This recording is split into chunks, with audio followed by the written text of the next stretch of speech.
Bonjour à tous et bienvenue sur C17 Info. Nous sommes en direct de lycée Fénelon Notre-Dame à La Rochelle et c'est la journée nationale de la résistance qui est organisée aujourd'hui par le lycée. Monsieur le chef d'établissement, vous allez nous expliquer cette cérémonie officielle d'ailleurs. Ah, c'est officiel, ça on peut le dire. Alors expliquer la cérémonie, c'est assez simple à expliquer. C'est une cérémonie qui se veut porteuse de sens.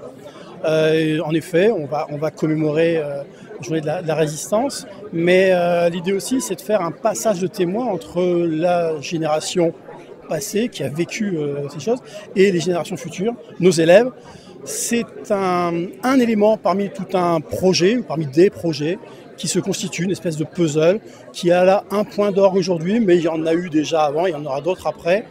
J'ai pas d'autre mot que ce projet intergénérationnel qui est préparé par des équipes qui sont, hyper résistantes. C'est-à-dire qui sont vraiment, qui sont chevillés au corps par rapport à ce message, à ce travail, et puis des élèves qui sont hyper acteurs dans ce domaine et qu'on remerciera jamais assez, qu'on félicitera jamais assez de participer comme ça.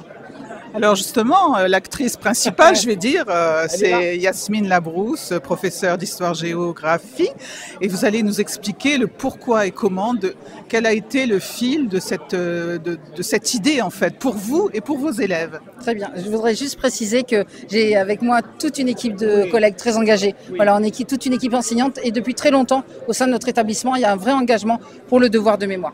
Donc en fait, l'idée, c'est que l'année dernière, on a commencé à travailler autour de la mémoire combattante et d'un monument aux morts. Nous avons l'honneur d'avoir un monument aux morts des élèves et professeurs tombés au combat sur tous les conflits, les grands conflits du XXe siècle. Et les élèves ont commencé à travailler autour de ce monument et ils ont décidé de faire des biographies et surtout d'aller à la rencontre des lieux de combat et des lieux de nécropole. Donc ils ont fait un vaste projet, un vaste voyage dans la Somme, à Paris, sur les grands lieux de mémoire et sur les hauts lieux de mémoire. Et donc aujourd'hui, c'est la restitution, c'est la juste restitution de leur travail à travers cette cérémonie. Alors, des classes sont présentes. La classe défense, ils sont là tous les deux, et deux classes de troisième, avec leur projet. Alors, je vais leur demander. Très bien. Alors, la classe défense, bonjour. Alors, cette cérémonie pour vous, vous êtes acteur durant cette cérémonie?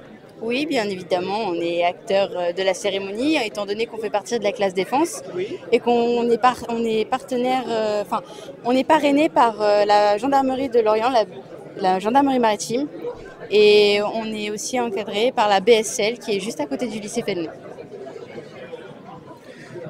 Après, oui, on est beaucoup acteurs aussi au niveau de tout ce qui va être la gestion de tout le périmètre. Donc, c'est même nous, on a fait les entrées et on va faire les sorties. Et puis après, du coup, on va faire un discours pour un hommage d'un soldat résistant qui est tombé du coup. Alors là, ce sont deux classes de troisième, je crois. Alors, quel est votre projet? Notre projet, donc c'est tout un projet d'une guerre à l'autre. Le pays s'appelle D'une guerre à l'autre. Et tout le long du projet, par exemple, on a fait des biographies sur nos soldats qui venaient soit de notre famille, soit du département de la Charente-Maritime. Puis après, on a fait un voyage sous mémoriel où il y a eu plusieurs cérémonies avec des officiels. On a rencontré... Nous sommes allés à Notre-Dame de Lorette, on a rencontré beaucoup de personnes qui ont fait que notre voyage a été un souvenir qu'on ne pourrait jamais oublier et qui nous ont enseigné beaucoup de choses. On rajoute quelque chose peut-être pour tous les trois? On a été aussi les créateurs d'un projet grâce à notre professeur de technologie, le Bleuet, qui grâce à l'aide du Bleuet de France nous a permis de créer ça en 3D. Donc ça peut aider à toute cérémonie de commémoration. C'est un objet mémoriel. Un objet mémoriel. Et vous-même, tous les deux? Après le voyage, on a eu l'occasion de faire un carnet de souvenirs d'un soldat qu'on a pu choisir. On a pu retranscrire toutes nos émotions par rapport à la Grande Guerre. Et c'est un projet qu'on a réalisé dans le cadre de la matière d'art plastique. Et oui, aussi l'appropriation de ces faits historiques, tout ça, c'était aussi quelque chose de vraiment émouvant, de pouvoir étudier ça de près. Oui, c'est national de la résistance. C'est l'occasion de sensibiliser les jeunes générations à l'importance de la liberté de la démocratie et des valeurs républicaines. La commémoration de la résistance est un moment de réflexion et de recueillement, mais aussi de célébration du courage et de la détermination de ceux qui ont combattu pour la liberté et la dignité humaine. Elle se déroulera en présence de M. Michel Sabatier, conseiller municipal représentant le maire de La Rochelle, M. Madi Temel, directeur des services académiques de l'éducation nationale de la Charente-Maritime, Madame Céline Jordan, directrice départementale de l'Office national des combattants et des victimes de guerre, M. Philippe Mézé, chef d'établissement de l'ensemble scolaire de Fénelon-Notre-Dame, et du lieutenant-colonel Jean-François Laporte, délégué militaire départemental adjoint de la Charente-Maritime. La cérémonie comprendra les phases suivantes: l'arrivée des porte-drapeaux, l'accueil des autorités, l'honneur aux porte-drapeaux, la remise des diplômes aux jeunes porte-drapeaux par le Souvenir français, le témoignage de Madame Dardier, lecture de bibliographie des déportés morts pour la France de 1935 à 1945, la lecture du message officiel, la dépose des brûlés, le chant des partisans chanté par Emma Salmon, élève de terminale en bac professionnel métier de l'accueil à Fénelon-Notre-Dame, l'hommage aux morts, le dépôt des fleurs de la sonnerie aux morts et de la traditionnelle minute de silence, la Marseillaise chantée par Emma Salmon, et enfin le départ des autorités qui auront salué les porte-drapeaux pour clôturer cette cérémonie.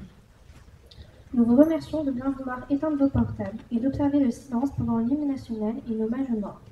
Nous allons maintenant accueillir les porte-drapeaux puis les autorités. Pour l'ensemble, gardons!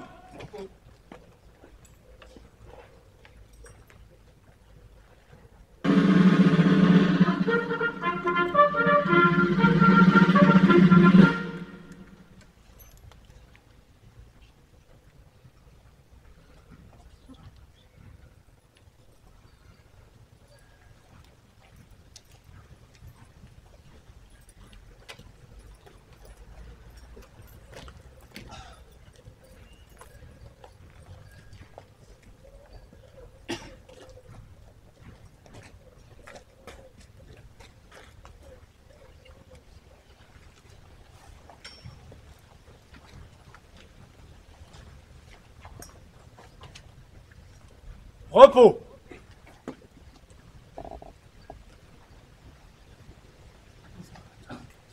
Nous accueillons les autorités. Pour l'ensemble, gardez-vous!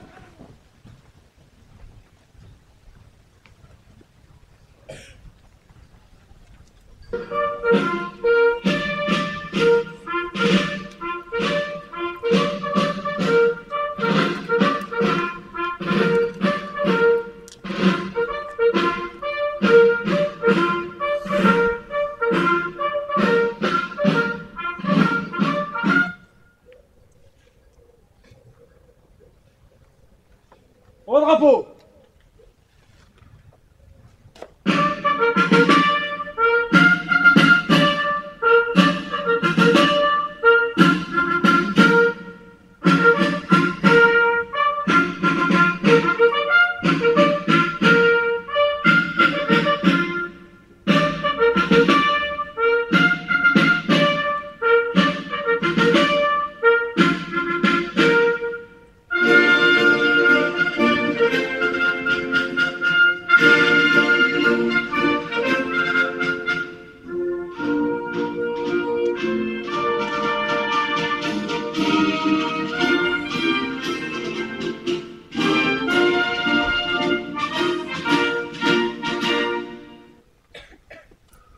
Repos. Il va maintenant être procédé à la remise des diplômes aux jeunes porte-drapeaux par M. Gilles Saunier, délégué général du Souvenir français de la Charente-Maritime.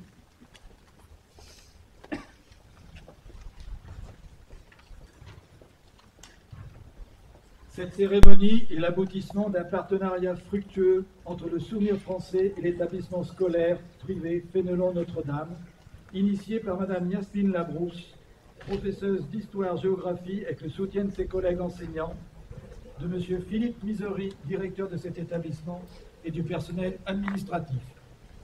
Ce partenariat a débuté en décembre 2023, date à laquelle Mme Labrousse me contactait pour m'exposer différentes actions mémorielles.